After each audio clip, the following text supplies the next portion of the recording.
diverse perspectives bring different views. More views, the better when you're trying to strategize and innovate.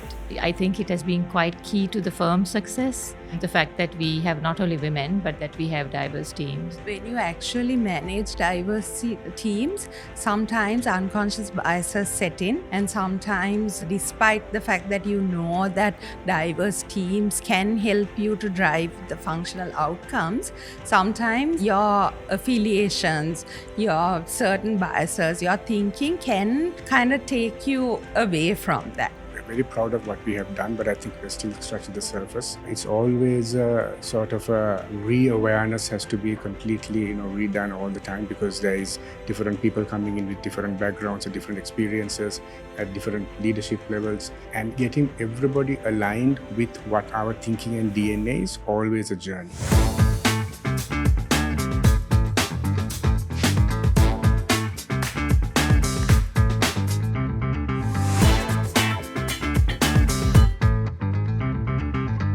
Hi guys, I'm Yasodhara Pathanjali and we are here today at Echelon's She Slays, where we'll be discussing why diversity drives better outcomes.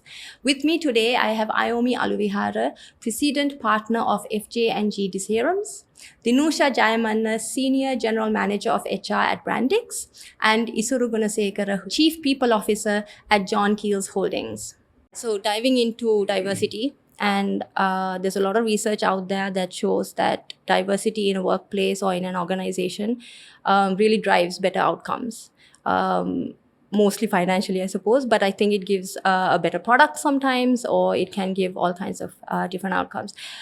Just to get us started, just so that we understand the picture that we are working with, what is diversity to you? Because I think we throw that word around quite a lot.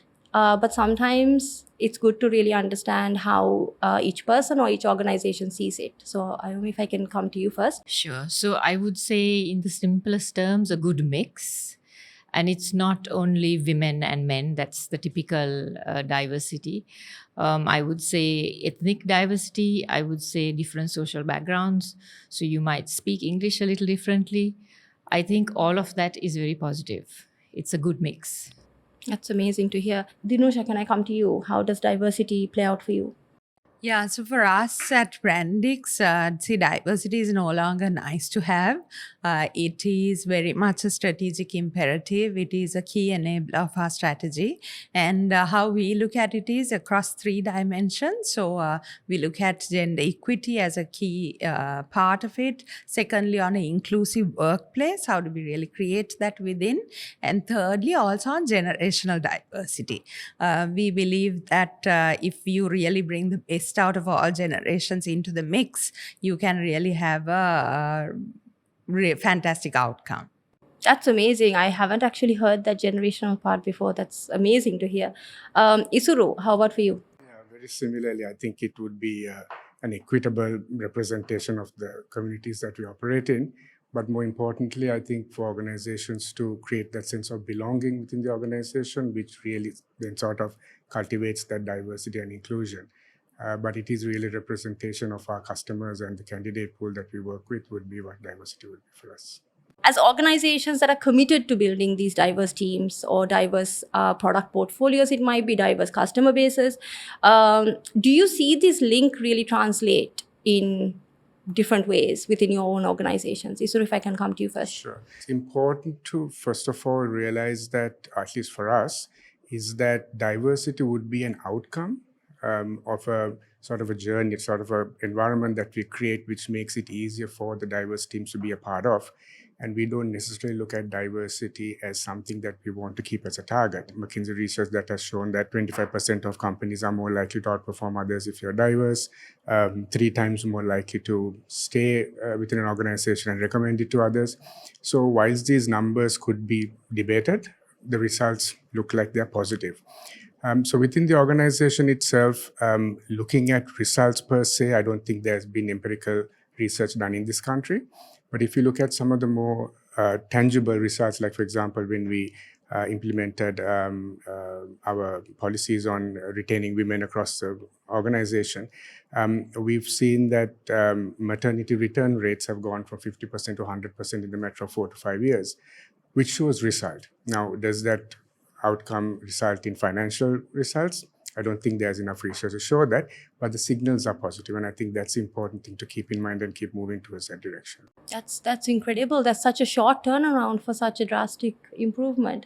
Dinusha, have you also seen that kind of change within your Yeah, organization? I'll just build on what Isuru said. So something that I can give as an example that we used last year was we changed our strategy, or we got onto a more being a customer-centric organization, and doing that, we also created cross-functional teams to drive the key strategic imperatives in the company. And in doing that, without really looking at just bringing in teams cross-functional, we also looked at across different age groups, really looking at what people bring to the table to create teams which can really drive outcomes. So what we see a year down the road is that because that diversity was built in the teams, the outcomes are also more innovative, more agile, and results seem to be coming through. So just as Isuru said, it's not the end of the road, so we can't really say whether we've really achieved it or not, but we are measuring that through a strategy initiative tracker, and it seems like we are making progress. So that's a good sign. We talk a lot about needing problem solving and critical thinking for the sort of beyond 2030 strategy for the world. But key part of that, or even I think you can't have all of that without diverse perspective. And if we have the same kind of person always in the same roles, we don't have diverse perspective. So our ability to think critically and problem solve and all of that reduces drastically. So what you said about that you're seeing different kinds of solutions coming out is really key to that. Ayomi, how about for you? So at the law firm, I mean, if you're looking at measuring diversity, when I joined, we had one female partner, one woman partner out of 10 male partners. Now we are 70% women partners. So at a senior management level, there has been a very drastic change. The firm has retained its top tier position and it has grown in size, about 3 times in size. So top tier and 3 times in size alone is not a measure of success. But I would like to think that change has strengthened the firm. The other panelists have said diverse perspectives bring different views. More views, the better when you're trying to strategize and innovate. So for us as lawyers, I think it has been quite key to the firm's success. The fact that we have not only women, but that we have diverse teams. Can you just elaborate, like you said, it's from the time you joined to now, what's that time span like? It's 28 years. Okay. So it is a fairly long time. But I think what has driven it largely is the education system and how well the women or the girl children do in school. In the law schools, 85% plus are women. And I think that is what we see reflecting in the firm. How has that journey been? What has motivated that? How has that come about? Because sometimes actually we find organizations that are particularly that old, which can get stuck. So how have you guys got to 70%? That's quite a remarkable journey. So I think, as I mentioned, one main decider has been education and the fact that the women do better. They get into law schools and the numbers are higher. But also our clients have changed. So if you look at the early days of the firm, most of our clients were British companies set up in Sri Lanka, largely in tea. Over the years, the type of business person has changed. And with that, we have found that when we have a mixed team or a diverse team, we are better able to relate to our clients. And understanding our clients is key to the legal solutions we give. So we have found that the type of client, so yes, we do have the blue chips, yes, but we also do have clients who are exporting cinnamon. We have just a wide commerce has changed. If you look at it from the 80s, early 80s to now with the liberalization of the economy, commerce has changed. And with that, as lawyers, as service providers, we've had to change our teams. So I would say largely 2 drivers. The fact that there are women passing out, large numbers, very good, very highly academic. very competent lawyers passing out. The other is that business has changed. It's not only your English speaking businessman. You have to be able to understand and service a wide plethora of businesses. That's really interesting, and it ties me very nicely with my next question to you, Isuru. John Keells Holdings has a very diverse portfolio. How do you ensure that uniformity in your diversity policy? Because when you are involved in so many different things, sometimes it can be quite easy to, some things don't translate the same into every arena. So how do you guys manage that? So I think the important thing that we have followed is at a fundamental level, our diversity policies all revolve around respect and non-discrimination, which really speaks to everybody, right? From there on, how we implement the policies and the sort of outcomes we look for will differ from sector to sector. So each sector has its own challenges that they will have to face. And the different initiatives and programs that we run to make sure that there is respect and non-discrimination, inclusivity will be very different from sector to sector. So I think it's important not to, at a group level, prescribe, as it were, what needs to get done everywhere. It is really important to say that our fundamental value is respect and non-discrimination, inclusivity. And from there on, all the different policies and the practices will follow. And of course, sponsorship from the top. And I think that's been one of the key game changers for John Keells, is that for all our diversity policies and the practices and the ethos and the DNA that we really inculcate within ourselves really get sponsorship from the top at a very strong level. And the accountability then lies with the different presidents at different levels, and they are accountable to actually report back to the board on how they're doing. So it is not left to the HR teams or somebody down somewhere else. It is really a business imperative. And I think that's really what drives that momentum. Dinusha, you have a different landscape to deal with Brandix, female majority. How does diversity look for you within that kind of landscape? So at a shop floor level, as you said, 80+% of our workforce are females. So it's really about creating that inclusive environment for them. As Isuru also said, respect is really key. Respect is also one of our key values. So that is really where we build everything from. That's our core. So what we do is we really ensure that from the shop floor level itself, we support them to develop them in their leadership skills. So we have some programs which we have put in place, such as some programs which we also collaborate with our customers. For example, PACE, which is a personal advancement program which focuses on individual development, ability to problem solve, etc. So pretty much teaching people life skills so that they can flourish in their lives. That's one. Secondly, we recently partnered with Amazon. It's called I for E. That means I for equality. So how do you really work in a small group, have discussions, more intimate discussions on what can be different in the work setting itself. So that's one more. And then we also have our customized leadership programs, starting from associate to staff to executive, and also the mid-level development programs up to the more senior level. So these are some of the things that we do to ensure that we build that leadership capability within, so that people can grow in their careers. And also, even for people who doesn't have the right level of educational qualifications, we have a program called Shilpa, where we help them bridge that gap through national vocational qualifications. That's really kind of motivating that mobility within the organization, because I think particularly in large organizations, there's that tendency to get stuck.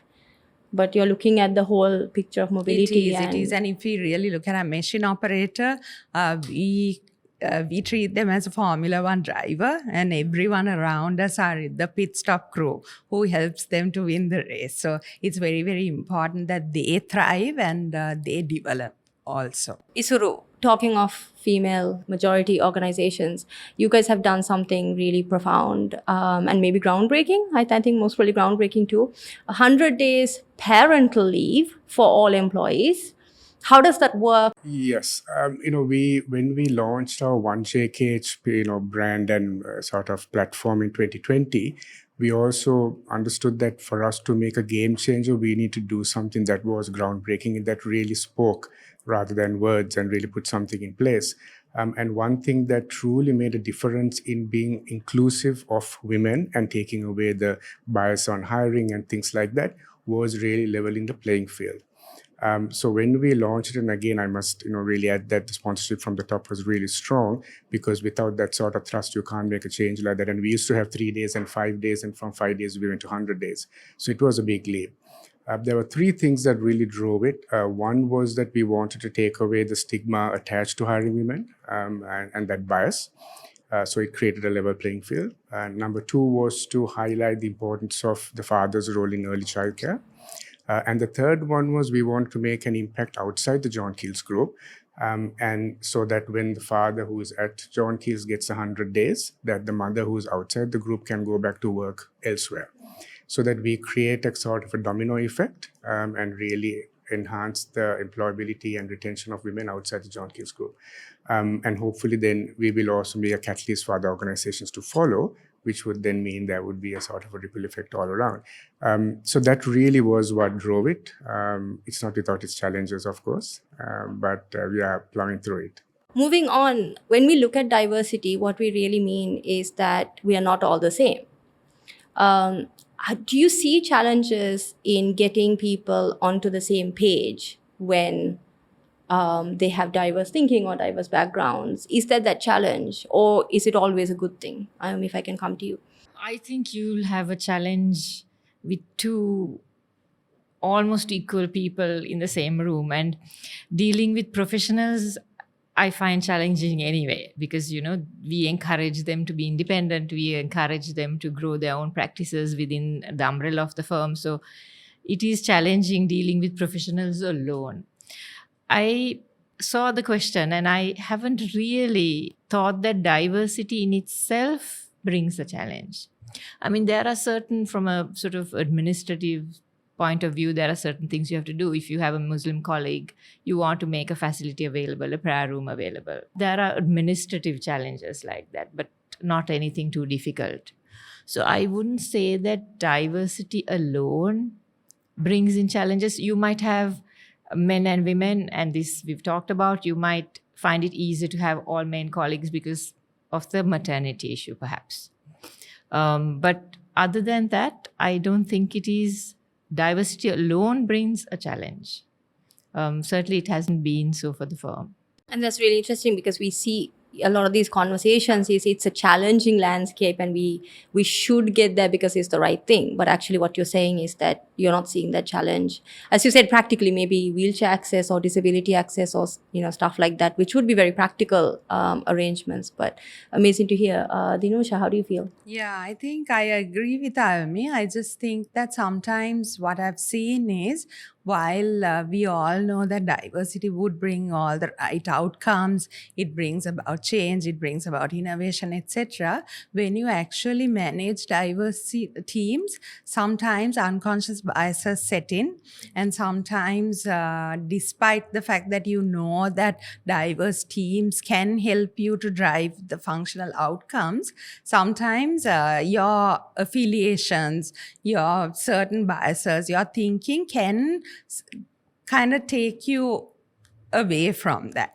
So it's very important to remember that, be really self-aware, so that when those unconscious biases do kick in, you know when to change course and ensure that inclusivity once again is established within the Isuru, team. I think we still seem to grapple with this idea of diversity. I like that Dinusha said it's not a nice to have anymore, but I think for quite a few organizations it can still be. Are there any very quickly shareable strategies or things that you guys have done where you feel like this has worked, it's easy to copy and paste into another place, so that we can kind of shorten the headache for others? I don't think there's a shortcut, really. I think it's a journey. Even though we're very proud of what we have done, but I think we're still scratching the surface. It's always a sort of a re-awareness has to be completely redone all the time, because there is different people coming in with different backgrounds and different experiences at different leadership levels, and getting everybody aligned with what our thinking and DNA is always a journey. Just going back to the same question I'll tie to this is having diversity as an issue or alignment to the goal is not less of a problem than really aligning the values and making sure that the programs that we run are really bought in by people. And it doesn't come naturally to people. And I think it's important to have those tough conversations, because finally, when we get down to the crux of it, we are an organization that believes in meritocracy. So it is the right person for the job. So these goals should not really sort of circumvent who you need on your team. But it's about creating a conducive environment where a diverse team can operate, so that you continue to keep improving and enhancing the pools of diverse people around you. That makes it easier for people to climb up the ladder. So I don't think having diverse goals at leadership levels is really the end game. It should be an outcome of what we do in the middle, and meritocracy, I believe, has to prevail finally, and that really builds the credibility of what you do as well. So actually being on an authentic journey as an organization, rather than just doing it because it's the tick box and this is what we should do to be woke nowadays type of situation. I mean, you talked about drastic change over your time. How do you feel like that at De Saram's in terms of the strategies I know you mentioned about more external motivators such as education and the client pool. But in terms of the workforce and how you treat everybody within the firm, how has that changed, or is there any strategies that you guys have done? I think another change that I've seen during my time, during the last 30 years, is that it's a flatter organization than it used to be. It used to be a very traditional law firm where you'd have the senior partner. So hierarchy was important. Shortly after I joined, we changed the way we assess our lawyers. And again, merit and a meritocracy being the key that we were key culture change we were trying to bring in. And we are a fairly flat organization now. So that, I think, it's again the same message that you are a professional, you are under the umbrella of a firm, but you are ultimately a professional from the day you start. So I think that two things, recognition of a person's value as a professional and meritocracy being the driver. I think those two factors has led to where we are now, where we are, as I said, flatter organization than we used to be. Dinusha, coming back to the apparel industry, you've been under significant economic pressure over the last couple of years. I think everybody's actually been under significant economic pressure over the last couple of years. How has this, or has it impacted the diversity agenda? What have been the conversations like at the very top, and how have you guys weathered it? Yeah, see, I think the economic downturn impacted most companies, not only in Sri Lanka, but across the world. So it impacted us as well. But what we thought last year was, how can we look at this as an opportunity to change, really rethink our strategies, rethink our mindsets, how we really look at things. And we really pulled back and started thinking, what can we do differently into the future? So in that, something really beautiful happened, and in a challenging situation, sometimes really good things come out. So there was a much more intense conversation around diversity and the importance of that and how it will support the future forward. At that point of inflection, that conversation started happening, and we created a lot of awareness about it within the company. So, and we see that, and apart from what Ayomi and Isuru are also saying, we, in addition to the explicit strategies that you had in place for diversity, what is now really binding is the leadership sponsorship. For example, now when our chairman comes to Sri Lanka once a quarter, he just it's not stated in the strategy, but he would just get a bunch of people together, just checking how inclusive the climate is, what's really happening, how are unconscious biases happening. And there is a very authentic conversation that happens. And through that, it creates a very positive ripple effect, and other leaders also start doing that. So we see that as a positive, and of course it's a journey, and but it's good and it's exciting. Just the language around it. I'm just talking about the language around it, right? And language for me is something that's very important, because it's the basis of how we think, and the beginning of everything. How do you guys feel like you might be part of a diverse group? Because sometimes when we talk about it, it's always like, I'm the norm, and then there are the others. and we'll be inclusive to them, but I'm the norm, right? So how do you guys see yourself as being part of, there's no right or wrong answer, I'm just trying to gauge how do you guys as people see it? Do you feel the labels really stick to you? Do you feel like it's impacted you during your career, that in how you think? Can I come to you first, maybe, Isuru? Sorry, throwing you in the No, deep that's end. okay. Just two things that I'll just say about that. One is, as all our organizations have done, we have done awareness on unconscious bias, right? When we do that and we self-reflect and retrospect as to, what our own unconscious biases are, you suddenly realize you are amongst the others as well, that you're not alone, and that we do have our biases, and that itself is an eye-opener, which shows that, look, we are sometimes the problem and not really the solution. So I think in that sense, you're right. There is a journey that we all learn, but that's important to go through, because unless you don't, you really don't open your eyes to what really this othering is, and everybody else is actually might be the norm and you might be the outsider. So yeah, I think that Because process in takes some its way place. we've all been othered.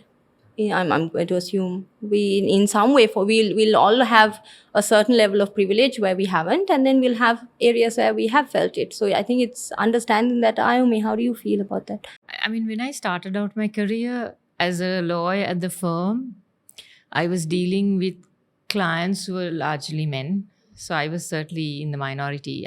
When I was in court, it was the same. So, you're a woman in a man's world trying to fit in. So very much the other, I think, at that point.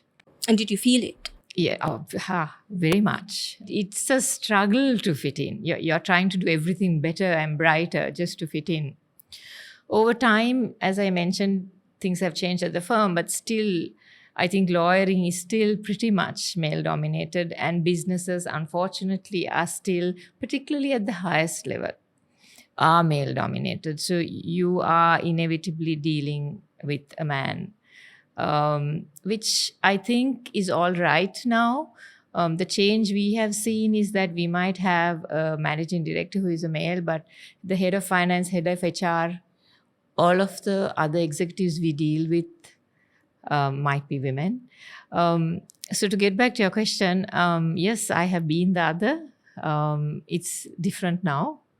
But I think also things have changed. The diversity and the meaning of diversity and inclusion is different to them than it is to us. I think we are grappling with it perhaps. But at university, my two children are around that age, it's not such a big issue. They have extremely diverse friends. Or they'd be working in a very diverse work environment at their stage, not at the senior level. So I think time changes how you perceive yourself also. I think also for them, maybe the othering labels are different. Yeah. We might, because Different to what? different to what are we to have. us, I think yes. particularly, 20, 30, 40 years ago, the gender thing was a bigger factor. Now, I wonder whether, I know for sure in Sri Lanka, particularly, disability hasn't come into it yet very much. I don't see much conversation about that. I can't claim to understand the extent of it, but things that people tell me on social media is that your hometown or where you come from is still a factor here sometimes. Not at all levels, but it's something that I've heard. Which Yes. was The a real school you went surprise. to. So I always get asked, Oh, yeah. are you from LC, Ayomi? And I'm like, no. Then I get asked, so where did you go to school? So I say, Girls High School Kandy. Are you from Kandy or Kandyan? Yeah. So you're Kandyan and you're Buddhist? No. So yeah, there are labels of all sorts. Yeah. There's a lot of processing people through labels. And I think the further we move away from that, the easier all of this becomes, because we just start looking at, again, back to the human factor. Because I think we have to look at diversity to this extent because we are looking at people through the labels. Dinusha, how has it been for you? So I look at it in two ways. First is, where am I in this whole thing? What do I bring to the table? Secondly, what do others do to me? right? So if I think of the first one, which is what do I bring to the table?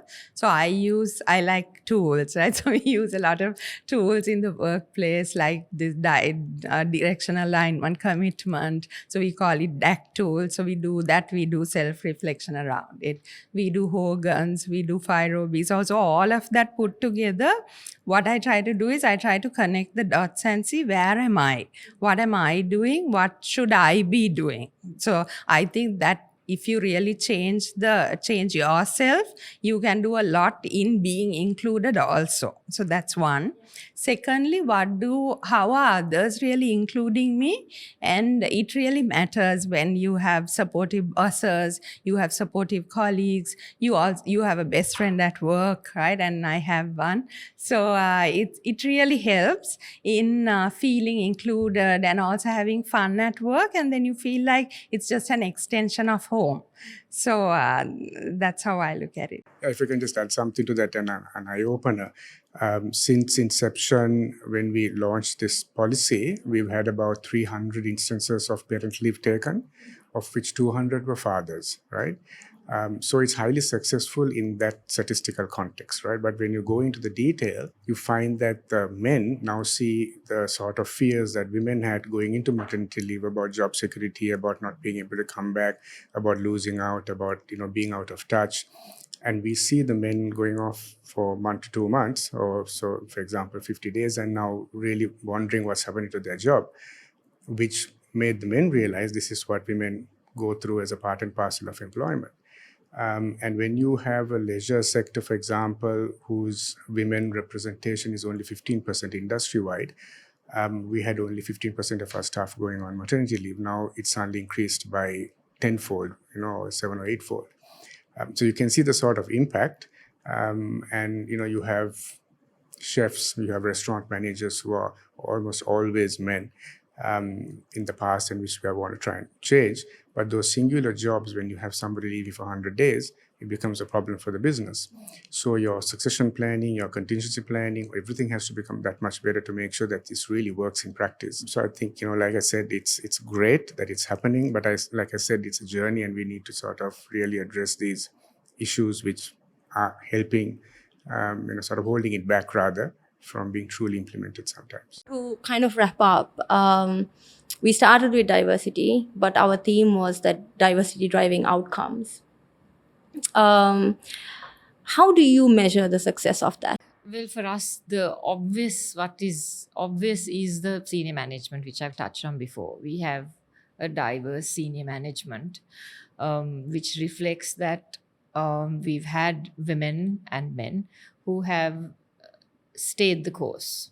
If we look at day-to-day work, we are very focused now on building diverse teams, because we found that the client satisfaction on a matter when you give it is very high. Now, we haven't a comparative where we say, okay, if we don't have the diverse team, what would be the outcome? We don't have that comparative, but what we have done has worked well and is working very well. So I can't measure it, but when something is working, why not stay with it? So we actually consciously, when we get a matter, we consciously look at the matter, look at who the client is, and we pick teams. We pick diverse teams to fit the client. Consciously? Yes. Wow. So that, so far has worked well. Again, I say, I can't give you numbers, but it's working well, so we're staying with it. Dinusha, how is that for you? Do you have metrics? Is it measurable? Is it worth measuring? Is it just that somebody the other day at a discussion said it's just the right thing to do? And are we just heading more towards a healthier society, healthier workplace? Or is it more about the metrics and driving results? It's not about the metrics. I think we spoke about the other parts of it in much more detail earlier, but I do believe that what gets measured also gets done.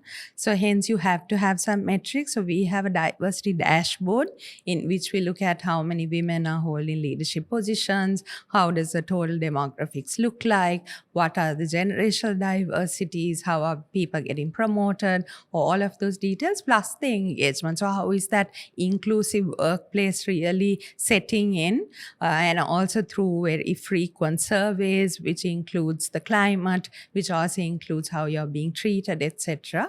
We also measure the strategy initiative tracker, so alongside the diversity dashboard, so that we see is the business also really progressing the same way. Of course, one can't, so we can't interlink it as yet, but still we do measure these two things just to see whether we are on the right track. Isuru, how do you feel about I it? agree, and I think she said, as Ayomi and both Dinusha said, the metrics are important, and what gets measured gets done. But at a transactional level, some of the outcomes are also important. So, like I said, for example, the maternity return rates is a direct outcome of something that we have done. On a softer side, when we interview the younger, the Gen Zs, and we ask them, why do you want to join Keells? Very often we hear the fact that 1JK is something that's truly inspiring for them and it resonates with their values. So that is a positive outcome if it then draws the right crowd. If you look at, you mentioned disability. So one of our pillars is increasing persons with disabilities in our organization, and we have made quite a few strides in that.